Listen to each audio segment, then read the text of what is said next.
Gil Caps, the Golf Channel at Augusta. Tiger Woods. What a scene yesterday.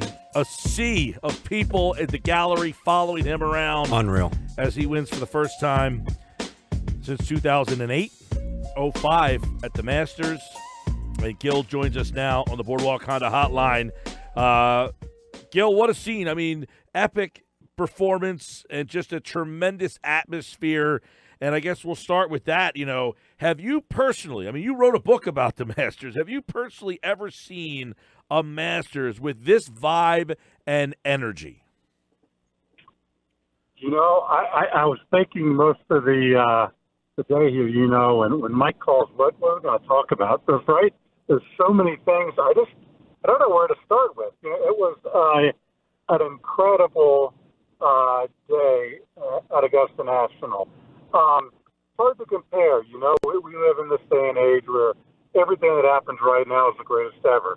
You know, you saw it a lot of commentators and social media. This is the best Masters ever, and in a sense, it was a great Masters, right? How does it compare to other Masters where there's probably a little more excitement, probably a little more nail-biting finish? Jack in '86, 1975, which I'm partial to. Tiger 1997. This ranks right up there, you know, and I think that, you know, one of the things where I kind of be Debbie Downer on right away, right? But Tiger's comeback was last year.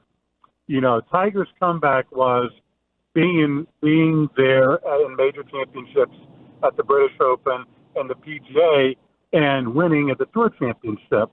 You know, not a lot of people are paying attention to golf at the end of September, but that was one of the most amazing days that I had ever seen in the sport, with people pulling for Tiger and that image on 18 last September of the crowd rushing the fairway and Tiger having to walk through them and just imparting, you know, this great walk right through.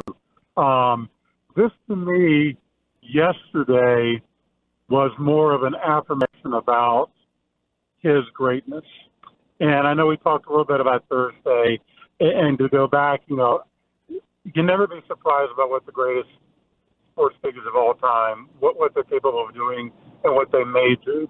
You know, that said, I didn't expect Tiger to win. There were too many question marks. And for him to come through in the way that he did, and I do think that a lot of it is down to the person he is now. You know, he is a different, as we talked about on Thursday a little bit, different Tiger Woods. And I think that really, that place he is in his life was a big benefit to him coming down the stretch of a major, because he's grateful for everything. And anything that would happen would be a bonus. And winning was just, winning a Masters, winning a fifth Masters, 15th major was just icing on the cake. He's had a big impact on the game, but yesterday, you know, he played some holes safe. He has played safe a lot, you know, leading up to this Masters, which was not the Tiger Woods that we saw before. Why was Tiger able to win? What part of his game allowed him to win yesterday at Augusta? Yeah, you know, I got a joke to somebody yesterday, and, you know, like, where did Tiger Woods go? And who all of a sudden, you know, how did Jeff Maggott show up, who was a golfer back in the 1990s who hit a lot of fairways and a lot of greens, and that's what Tiger did. Tiger hit 56 greens out of 72, number one in the field, the most greens he did at Augusta National since 2001 when he won the Tiger Slam, when he was at the peak of his powers. It was a controlled Tiger Woods, you know, middle of the pack in driving distance. It wasn't the dominating Tiger that we kind of think back to 97 to 2008.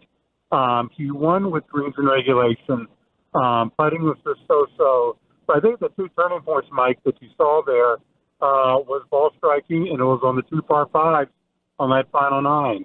Obviously, on 12, when you had four guys who were right there in contention, the last two threesomes, they hit the ball in the water. You know, none more so than Molinari, and that completely changed the tournament. And Tiger did what he's supposed to do, what every experienced player who plays at Augusta National knows, and that pin is on the right side of that green on Sunday, you take a little extra club and you aim for the middle of that green, you hit the middle of the green, take your 2 putts and get out of there. That's what you do, and that's what Tiger did. And the other one was in 16, where I thought that was the big turning point. You still had a lot of people in the golf tournament. At one point, we had 5 guys tied for the lead, and that part was the biggest surprise because you thought, wow, well, somebody's going to really play. Well, somebody's going to birdie in. Somebody's going to birdie 17 and 18, but they didn't. Instead, you had Johnson miss a chance or two. You had Koepka miss a chance or two. But on 16, Tiger, of those leaders, was the only guy who hit the shot on 16 right where it needed to be to catch that slope and run right down to the hole for that tap-in birdie. All the other leaders did not catch the slope, were too far right up there on that upper shelf. A couple were able to 2-putt, a couple 3-putted, and those 2 par 3s. So the par 5s, Tiger he did okay on them, but he was kind of so-so.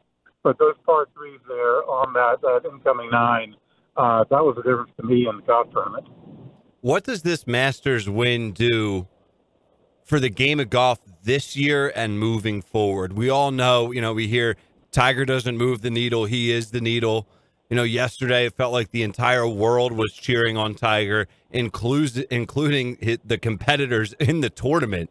And, for Tiger to come back and win, this is, people are saying it's the greatest sports story in the history of sports, the history of golf.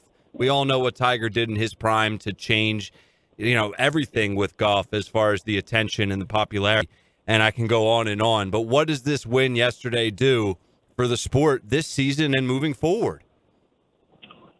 Ryan, that's a good question because, it's a double-edged sword. When Tiger wins and when he's up there, it draws so much more attention to the sport. Whatever it is about him, and maybe you guys can answer for me because I don't have, can't put my finger exactly on it. What draws people to Tiger Woods? Is it just that greatness? But people have been attracted to him for decades now. Yeah.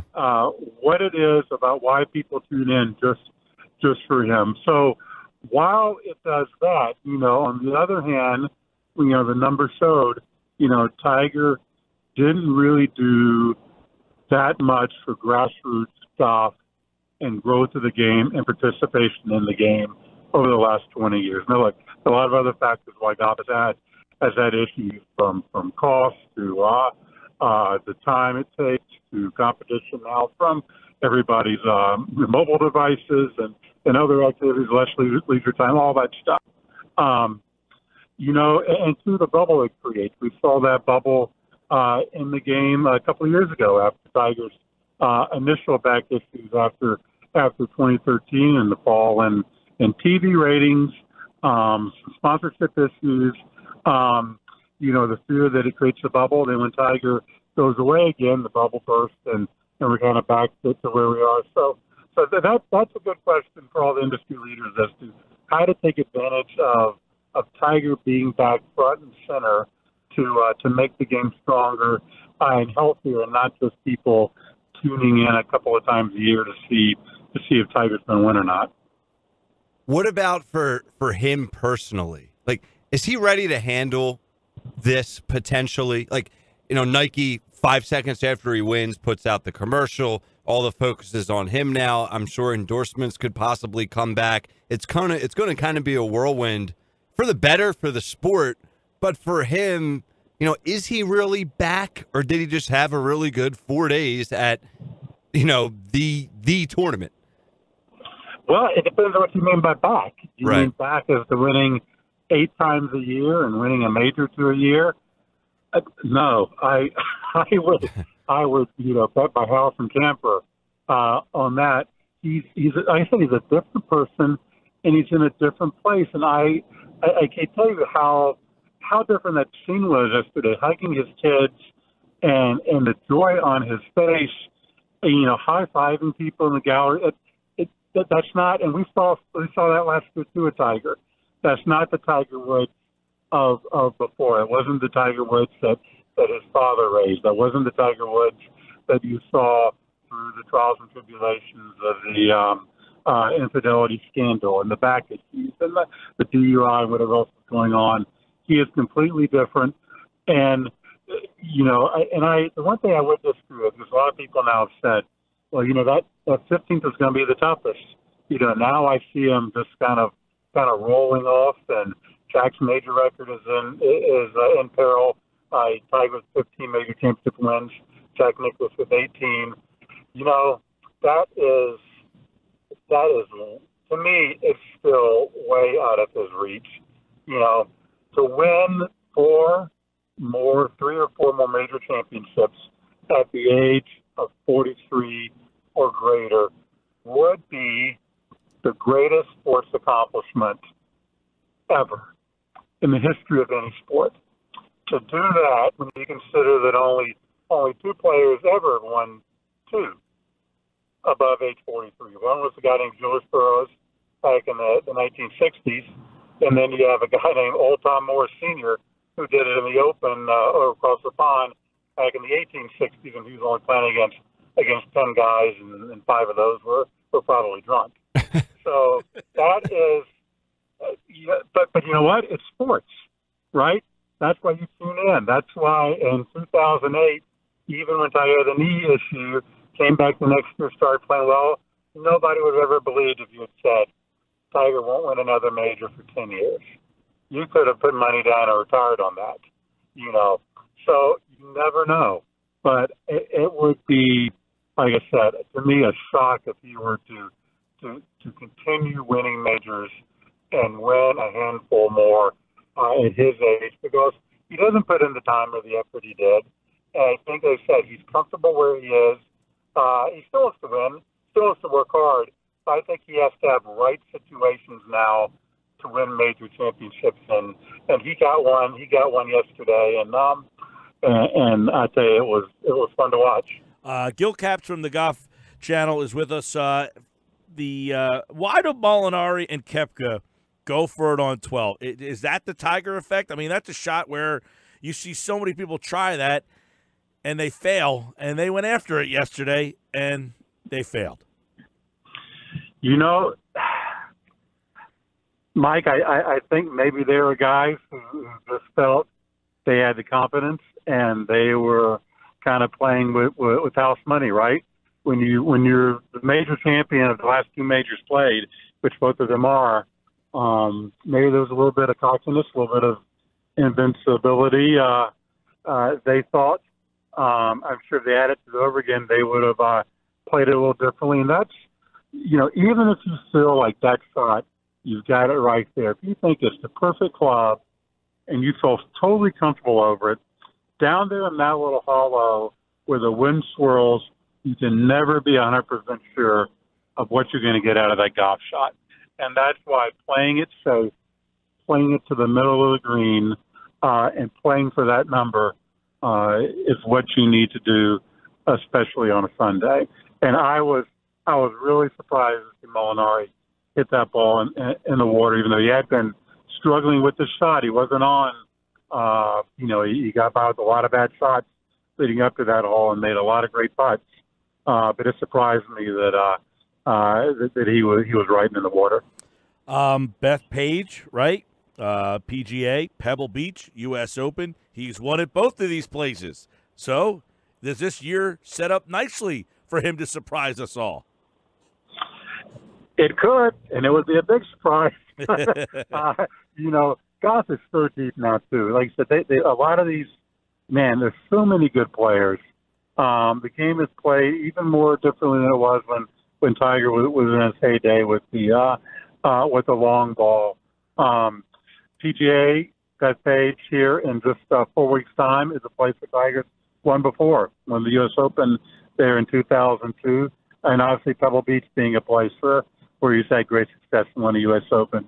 Also, Pebble Beach to me would be a place that would set up better for Tiger at this point in his career, just because that is really about ball striking to me at Pebble. Small greens. It's about hitting the target, not a very long golf course. Tiger knows it well.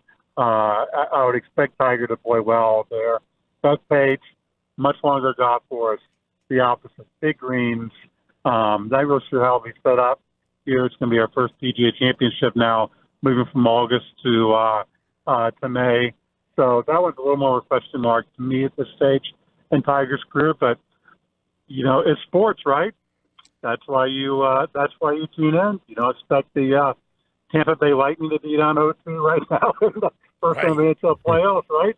Plenty of people around there didn't expect the Sixers to lose the other night. You tune in to see what's going to happen, and there'll be a lot of people tuning in here next month at the PGA Championship to see if Tiger can keep it going. Bethpage is where it's at. Gil Capps from the Golf Channel, kind enough to join us after a tremendous week at Augusta, and he appeared via the Boardwalk Honda hotline. We'll talk to you in about a month, friend.